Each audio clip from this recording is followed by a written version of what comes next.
అందుకే ఎవరైనా అధికారులు, నేను స్పష్టంగా చెప్తున్నా, రాజకీయ నాయకులకు ఉన్న పరిమితమైన జ్ఞానంతో మీకు ఏదైనా చెబితే చేస్తే తర్వాత ఊచలు లెక్క పెట్టాల్సింది మీరే. ఎందుకంటే ఈరోజు వచ్చిన విచారణలు, నిన్నమన్న విజిలెన్స్ అండ్ ఎన్ఫోర్స్మెంట్ కానీ, నేషనల్ డ్యామ్ సేఫ్టీ అథారిటీ ఇచ్చిన నివేదికలు కానీ, ఇవన్నీ చూస్తే మొత్తం అధికారుల పేర్ల మీద రాసి పెట్టారు. ఇచ్చిన ఆదేశాలు ప్రజాప్రతినిధులకు సంబంధించినవి, అమలు చేసింది అధికారులు.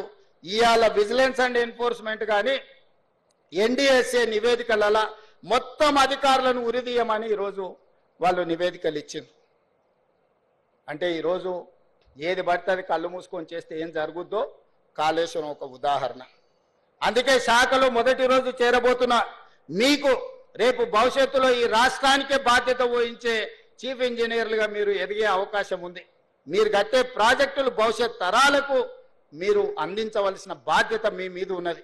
అందుకే మీరు కూడా సరైన విధంగా అంచనాలు వేసుకొని, స్ట్రక్చరల్ ఇంజనీర్ ఏం పని చేయాలి, సిడిఓ సెంట్రల్ డిజైన్ ఆర్గనైజేషన్ నుండి ఇంజనీర్లు ఏం పని చేయాలి, ప్రాజెక్టులు సూపర్వైజ్ చేసే వాళ్ళు ఏం చేయాలా, ఎవరు ఏం పని చేయాలనో వాళ్ళు అదే పని చేయాలి.